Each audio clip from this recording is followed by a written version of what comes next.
Hello friends, my name is Sohail Pasha. Welcomes you to Let's Crack DCET channel.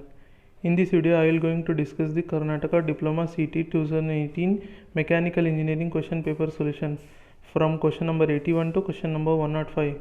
This is the part 1 friends.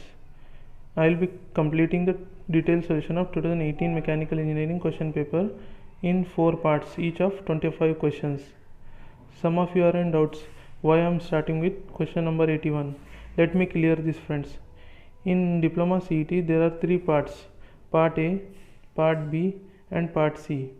Part A is of mathematics from question number 1 to 40 of 40 marks, and part B consists of 40 questions from science 41 to 80, and part C is of branch related or discipline, either it may be mechanical, electrical, civil, computer science, whatever it may be.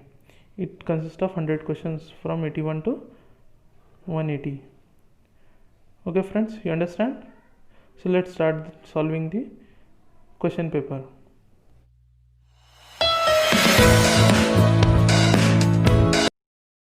Let's start with question number 81. Continuous chips are not produced during the machining of, and the options are cast iron, mild steel, copper, aluminium. Let's find out the correct answer friends. Here I have written the types of chips. There are 3 types of chips: continuous chips, discontinuous chips, continuous chip with built up edge. Let's see what is continuous chips.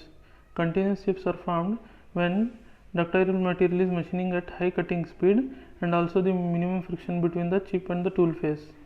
Okay friends, here I have written the some of the advantages of continuous type of chips. It gives good surface finish, less heat generation because minimum friction between the tool face and the chip, ultimately the heat generation will be less. Then long tool life due to less wear and tear. Next one is discontinuous type of chips.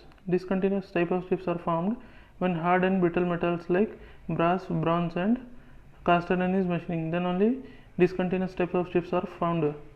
The one advantage of discontinuous chips is it gives good surface finish in brittle materials only.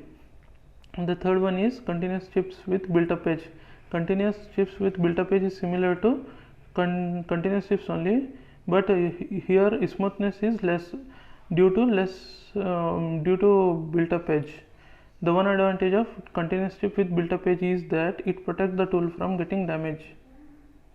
Friends, let's move on to question number 82. In orthogonal cutting, the shear angle is the angle between flank face and the shear plane, flank face and the machined surface, rake face and the shear plane, rake face and the machined surface. Okay friends, you read the question. Right, let's solve this. As you can see here, this is the simple diagram of orthogonal cutting.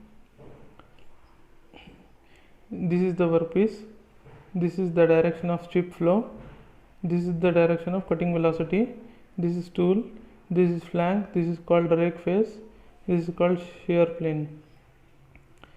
Let's talk about the shear angle. Shear angle is the angle between rake face and the shear plane is the right answer. Rake face in the direction of rake face and the shear plane, this is called shear angle. In exam sometime it's also given as shear angle is the angle between cutting velocity and the shear plane. Okay friends, do you understand? Okay, let's move on to question number 83. In a lathe, facing operation is used for producing, and the options are a cylindrical surface, a plane surface, a tapered surface, a hole. As you can see friends, this is the simple diagram of facing operation. This is the lathe headstock, this is the chuck, this is the revolving workpiece, this is the tool from tool post. The workpiece is rotating at high speed, the tool is coming from this direction, produce a flat surface. Here the option number 2 is correct. As you can see here, the definition also, facing is the process of removing metal from the end of a workpiece to produce a flat surface. As already you have done in lab in 3rd sum or 4th sum while you studying diploma. Okay friends, if you want a workpiece of 15 mm and you have a 18 mm workpiece, you can reduce the 3 mm by facing operation also. And workpiece is like this portion you can cut by facing operation also. Okay friends, let's move on to question number 84. A face plate is used in a lathe to hold, and the options are: option 1, any odd shaped workpiece to locate the axis of rotation; option 2, only for eccentric workpiece to locate the axis of rotation; option 3, only for cylindrical workpiece to locate the axis of rotation; option 4, only for square bar to locate the axis of rotation. Okay friends, do you read the question? Okay, this is the simple diagram of face plate, usually made up of cast iron, and it is circular in section. Face plate. A lathe face plate is a basic work holding accessory for a wood or metal turning lathe, which fixes to the end of the lathe spindle. Face plates are used with clamps, T-bolts and stepped block, etc. Here the right answer is option number 1 is the right answer. It can hold any odd shaped workpiece to locate the axis of rotation. Okay friends, let's move on to question number 85. The operation used for enlarging the previously drilled hole is called, and the options are boring, drilling, reaming, countersinking. Here I have written in brief what are all these operations. First one is boring. In machining, boring is the process of enlarging a hole that has already been drilled by means of single point cutting tool. And second one is drilling. Drilling is a cutting process that uses a drill bit to cut a hole of circular cross section in solid material. The drill bit is usually a multi-point cutting tool. Okay friends, and the third one is reaming. Reaming involves the use of rotary cutting tool to create a smooth interior wall in an existing hole in a workpiece. The tool used for this process is called a reamer tool. Okay friends, and the fourth option is countersinking. Countersinking is the operation of making a cone shaped enlargement at the end of the hole. Here the right answer for this question is boring. In exam you might confuse, because boring is a process of enlarging a previously drilled hole. It enlarges the hole, but it not smooth the interior surface of the hole. Reaming is the process of smooth the interior surface of the hole. So you remember this point. Okay friends, let's move on to question number 86. An operation of producing a hole by removing metal along the circumference of a hollow cutting tool is, and the options are: option 1 reaming, option 2 spot facing, option 3 is trepanning, option 4 gun drilling. Okay friends, here I have written in brief what are all these operations. First we will see reaming. Reaming is the operation used for smoothing the interior wall in an existing hole in a workpiece. Okay friends, then second one is spot facing. A spot facing is an operation in which a certain region of a workpiece is faced, providing a smooth, flat, accurately located surface. Okay friends, and the third one is trepanning. Trepanning is a manufacturing process used to produce holes or circular grooves by using one or more cutter. Here one or more cutter is used and revolving them around a center. Okay friends, this is called trepanning. Then fourth one is gun drilling. Gun drilling is a deep hole drilling operation that uses a long thin cutting tool to produce hole in a metal at high depth to diameter ratio. And the correct option for this question is trepanning. Option 3, trepanning is the correct answer for this question. Okay friends, let's move on to question number 87. The process of removing metal by a cutter which is rotated in the same direction of travel of workpiece is called, and the options are up milling, down milling, face milling and milling. Okay friends, first we will see one by one. What is up milling? Up milling is also called conventional milling. In up milling, the feed direction of the cutting tool is opposite to its rotation. As you can see here, the feed is in this direction and the cutting is in this direction, opposite to each other. Okay friends, the chip thickness starts at 0 and increases toward the end of the cut. And what is down milling? In the down milling is also called as climb milling. In down milling, the cutting tool is fed with the direction of rotation. As you can see here, cutting and feed in same direction, and the chip thickness decreases gradually from maximum to 0. And you need to remember the definitions of facing and end milling. Facing on a milling machine is the process of cutting a flat surface perpendicular to the axis of the milling cutter. This process removes the material by rotating the facing tool in the counterclockwise direction as the table feeds the workpiece across the cutter. And what is end milling? End milling is an operation performed for producing flat surfaces, slots, grooves, or finishing the edge of the workpiece. And the correct answer for this question is down milling. Same direction means cutting also and feed also in same direction means down milling. So correct answer for this question is option number 2, down milling is the right answer. Okay friends, let's move on to question number 88. In a shaper, reciprocating motion of the arm is obtained by, and the options are option 1, crank and slotted quick return motion mechanism, option 2, cams and trip dogs, option 3, rack and pinion with belt drives and trip dogs, option 4, none of the above. Okay friends, you read the questions.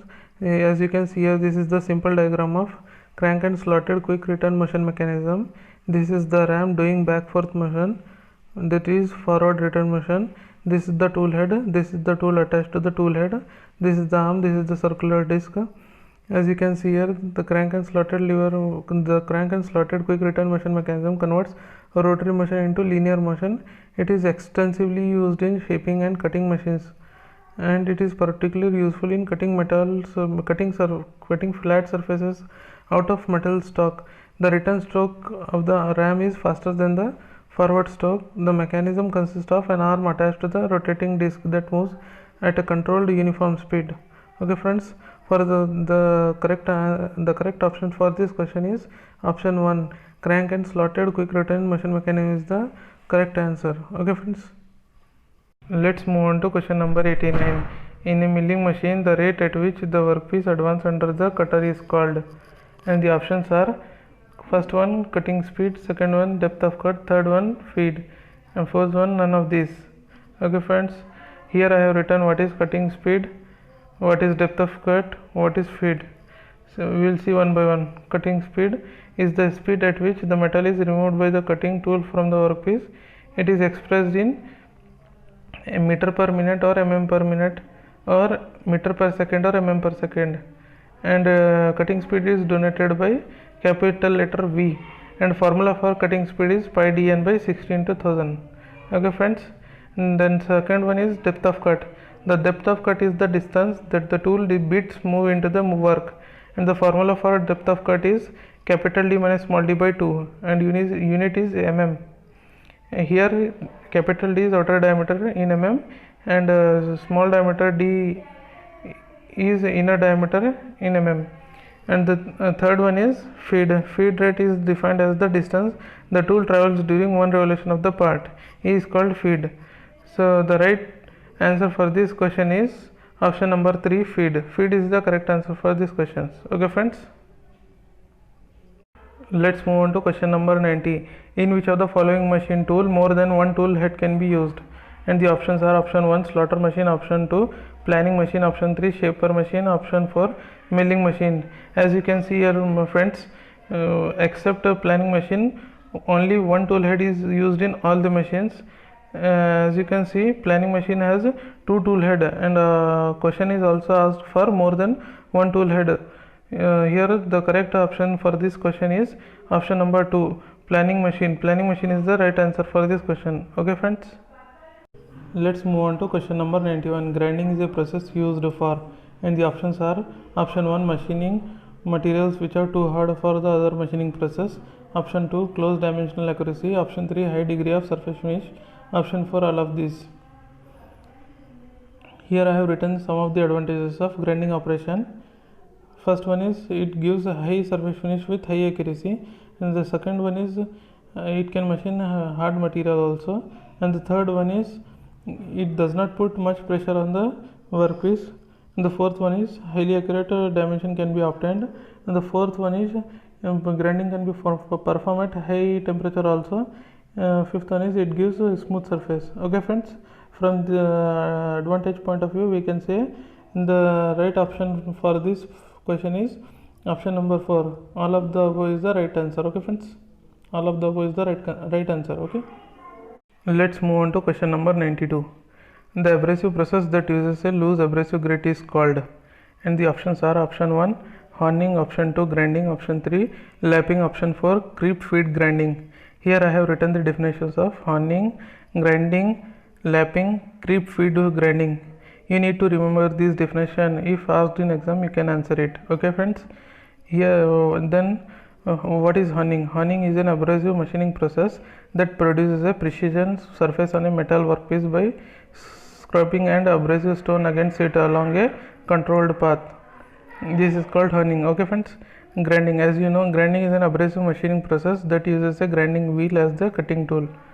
This is called grinding. Okay friends, lapping involves the cutting and shearing action of loose abrasive particles and the fine grinding of abrasive particles embedded in the lap plate. This is called lapping. And creep feed grinding, this machine enables single pass grinding of a surface with a larger down feed but slower table speed than that adopt for multi-pass conventional surface grinding. Okay friends, this is called creep feed grinding. The correct option for this question is option number 3, lapping. Lapping is the correct answer for this question. Okay friends, let's move on to question number 93. Surface grinding is used to produce, and the options are internal cylindrical holes, option 2 external cylindrical surfaces, option 3 flat surfaces, option 4 all of the above. As you can see a simple diagram of surface grinding here. This is the reciprocating work table, this is the abrasive grinding wheel, this is the spindle, this is the workpiece. If the spindle rotates, grinding wheel also rotates, producing a flat accurate surfaces. Okay friends, as you can see the definition here, surface grinding uses a rotating abrasive wheel to remove material, creating a flat surface. Okay friends, the right option for this question is option number 3, flat surface. Option 3, flat surface is the right answer for this question. Okay friends, let's move on to question number 94.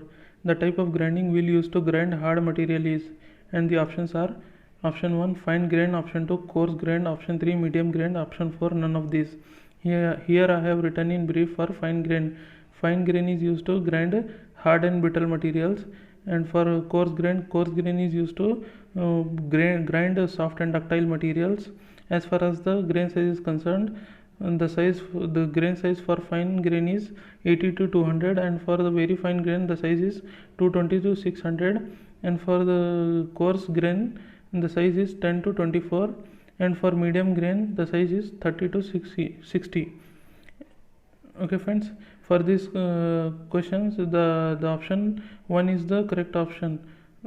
Fine grain is the right answer. Okay friends, let's move on to question number 95. Which of the following non-conventional machining process uses mechanical energy?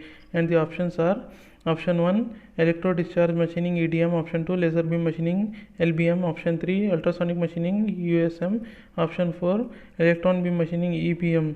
Here I have written in brief what is EDM, what is LBM, what is USM, what is EBM. If we talk about electron discharge machining, it is also known as spark machining. Spark eroding die sinking is a metal fabrication process in which desired shape is obtained by using electrical discharge. Okay friends, and then second one is laser beam machining, is a non-conventional machining process in which laser is directed towards the workpiece for machining. It uses thermal energy to remove the material from metallic or non-metallic surfaces. Okay friends, you need to remember it uses thermal energy to remove the material from metallic or non-metallic surfaces. Okay, then third one is ultrasonic machining. Ultrasonic machine is a subtraction manufacturing process that remove material from the surface of a part through high frequency low amplitude vibration of a tool against the material surface in the presence of fine abrasive particle. It uses high frequency low amplitude vibration. You need to remember this friends, high frequency low amplitude vibration. This is called mechanical energy. And the fourth one, electron beam machining EBM is a process where high velocity electron beam concentrated into a narrow beam are directed towards the workpiece, creating heat and vaporizing the metal. Okay friends, according to this question, the option 3, which is ultrasonic machining USM, is the right answer for this question. Okay friends, let's move on to question number 96. Which of the following line is used for representing the visible outline? And the options are: option 1 continuous thick, option 2 continuous thin, option 3 chain thin line, option 4 short zigzag line. Okay friends, as you can see here, continuous thin line are used to show visible or visible outline or boundaries or edges, and continuous thin line are used for dimension line, extension line or projection lines. Chain thin line are used for center line or line of symmetry. Okay friends, short zigzag line are used to represent the breaks. Okay friends, do you understand this? And the right option for this question is option number 1, continuous thick lines are used to represent the outline, visible outline. Okay friends, option 1. Let's move on to question number 97. The surface roughness on a drawing is indicated by, and the options are: option 1 circle, option 2 triangle, option 3 curve, option 4 square. As you can see here, A shows roughness value in a micrometer preceded by parameter symbol, and B is production method is written here, and C of is wavelength height preceded by parametric symbol or sampling length mm, and the D is surface pattern, and E is which machining allowances is used written here. Okay friends, the right option for this question is triangle. Triangle is used to represent the surface roughness. Okay friends, let's move on to question number 98. A taper provided on the pattern for facilitating the easy withdrawal of pattern from the mold is known as, and the options are: option 1 machining allowances, option 2 distortion allowances, option 3 shrinkage allowances, option 4 draft allowances. Here I have written in brief what are all these allowances. First we will talk about the machining allowances. Machining allowances are finishing allowances is the extra material added to the certain part of the casting to enable their machining or finishing to the required size, accuracy and surface finish. Okay friends, then second one is distortion allowances. It is also called as camber allowances, also called as zero allowances. Sometimes casting get distorted during solidification due to the typical shape. For example, if the casting has the form of the letter U with L, etc., they will easily get distorted. To prevent or avoid this, distortion allowances is provided. Okay friends, then the third one is shrinkage allowances. Shrinkage allowances, almost all metal shrinks or contracts volumetrically after solidification to obtain particular size of the casting. An amount of equal to the shrinkage or contraction, this extra size is given on the pattern for metal shrinkage is called shrinkage allowances. Okay friends, then the third one is draft allowances. Draft allowances is given so that pattern can be easily removed from the molding without damaging the vertical side of the mold. This is known as draft allowances. Okay friends, and the correct option for this question is option number 4, draft allowances is the right options. Okay friends, let's move on to question number 99. Green sand is a mixture of, and the options are: option 1 90% sand and 10% clay, option 2 70% sand and 30% clay, option 3 30% sand and 70% clay, and the option 4 is 50% sand and 50% clay. Here the right answer is option number 2, 70% sand and 30% clay is the right answer. Okay friends, green sand is a mixture of 70% sand and 30% clay. Green sand is a mixture of sand, clay or binder and some additives. Okay friends, if we talk about the sand, here silica sand is used, which is less costly and it can be reused after the casting. If we talk about the binder, bentonite clay for easily bonding with sand particles, and it is activated in the presence of water. And if we talk about the additives, these are some of the example of additives: sea coal, silica flour, wood flour, iron oxide are few commonly used additives. Additives are added in a negligible quantity in comparison with sand and binder. Additives are added to enhance the new properties or existing properties. Okay friends, here the option 2 is correct for this question. Okay friends, 70% sand and 30% clay. Okay friends, let's move on to question number 100. The consumable electrode is used in, and the options are: option 1 MIG arc welding, option 2 carbon arc welding, option 3 submerged arc welding, option 4 TIG arc welding. First we will talk about the MIG arc welding. Metal inert gas MIG is an arc welding process that uses a continuous solid wire electrode heated and fed into the weld pole, forming a welding gun. The two base metal are melted together, forming a joint. Okay friends, then second one is carbon arc welding. Carbon arc welding is a welding process in which heat is generated by an electric arc stuck between a carbon electrode and the workpiece. Carbon electrode is a non-consumable electrode, friends. Okay, and the arc heats and melts the workpiece, forming a joints. Okay friends, then the third one is submerged arc welding. Submerged arc welding in which coarse powder contains calcium oxide, calcium fluoride and silica is spread over the joint and electrode is penetrated into the powder. The arc is maintained under the spread powder and thus arc and the joint is not exposed to the atmosphere. The process uses consumable electrode. Okay friends, then the fourth one is TIG arc welding. Tungsten inert gas welding, also called as gas tungsten arc welding, is an arc welding process that uses a non-consumable tungsten electrode to produce welding joint. Okay, but this question is wrong.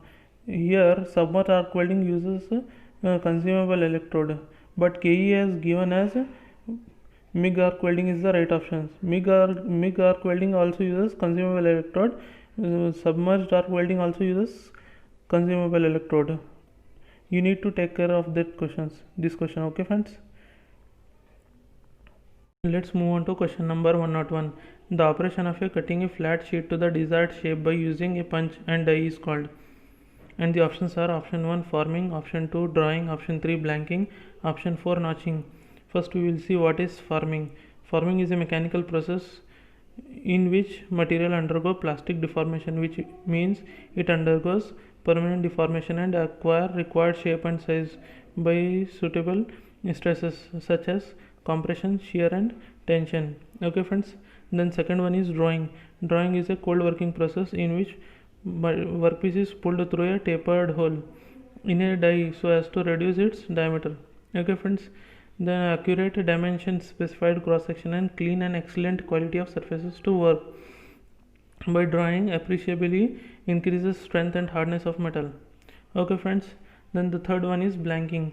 Blanking is a metal fabrication process during which a metal workpiece is removed from the primary metal strip or sheet when it is punched. Okay friends, then the fourth one is notching. Notching involves cutting out a portion of metal from the side of sheet or strip. So here the right option for this question is blanking. Option number 3, blanking, is the correct option for this question. Okay friends, let's move on to question number 102. The heating of metal to the plastic state and then the pressure is applied to form it into the desired shape and size is called. And the options are option 1 hot spinning, hot forging, option 3 is hot extrusion, option 4 hot drawing. Okay friends, first we will see what is hot spinning. Hot spinning involves spinning a piece of metal on lathe. At the same time heat is provided to the workpiece. Once the workpiece is get heated, is then shaped as the tool on the lathe presses against the heated surface, forcing it to distort as it spin. Okay friends, then second one is hot forging. Hot forging is a metal working process in which metals are plastically deformed above their recrystallization temperature, which allows the material to retain its deformed shape as it cools. Okay friends, then the third one is hot extrusion. Hot extrusion is a hot working process, which means it is done above the material recrystallization temperature to keep the material from work hardening and to make it easier to push the material through the die. This is called hot extrusion friends. Then the fourth one is hot drying. Hot drying is a metal working process above the recrystallization temperature. Okay friends, this the right option for this question is option number 2, hot forging, is the correct answer for this question. Okay friends, let's move on to question number 103. Code M09 stand for, and the options are option 1 coolant off, option 2 coolant on, option 3 spindle stop, option 4 clamp. These are, here I have written some of the codes which are most important for exam. Here, let's see some codes. G00 positioning at rapid speed, G01 linear interpolation, G02 circular interpolation clockwise, G03 circular interpolation anti-clockwise, G04 dual, G80 cancel cycle, G81 drill cycle, G90 absolute programming, G91 incremental programming, and the M codes are M00 is program stop, M01 optional program stop, M02 program end, M03 spindle in clockwise direction, M04 spindle in anti-clockwise direction, M05 spindle off, M08 coolant on, M09 coolant off, M98 sub-programming call, M99 end of sub-programming call. Okay friends, you need to remember all these are all codes. These codes are most important for your exam. Okay, and the correct option for this question is M09 stand for coolant off. Option 1 is the correct answer. Okay, let's move on to question number 104. The structure of a Cartesian coordinate robot consists of, and the options are option 1 2 linear and 1 rotary joint, option 2 1 linear and 2 rotary joint, option 3 3 linear joint, option 4 3 rotary joints.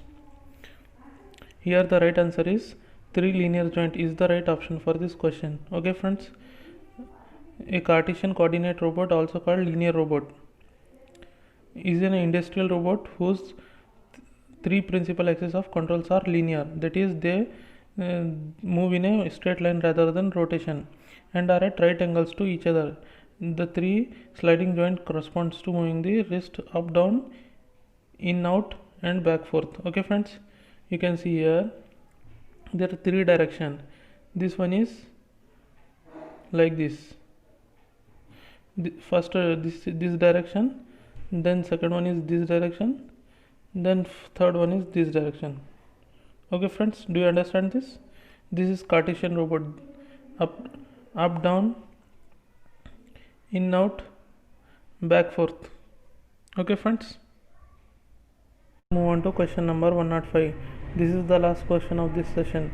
Okay friends, G02 code stand for, and the options are option 1 circular interpolation clockwise, option 2 linear interpolation, option 3 circular interpolation anti-clockwise, option 4 dual. Here you can see the G02 code stand for circular interpolation clockwise, and the code for linear interpolation is G01, and the code for circular interpolation anti-clockwise is G03, and the code for dual is G04. Okay friends, G02 is stand for circular interpolation clockwise. Option 1 is the correct answer for this question. Okay friends, here we complete 25 questions. Okay friends,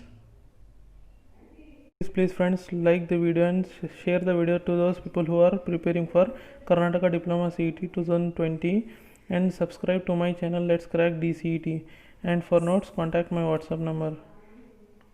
Okay, bye friends.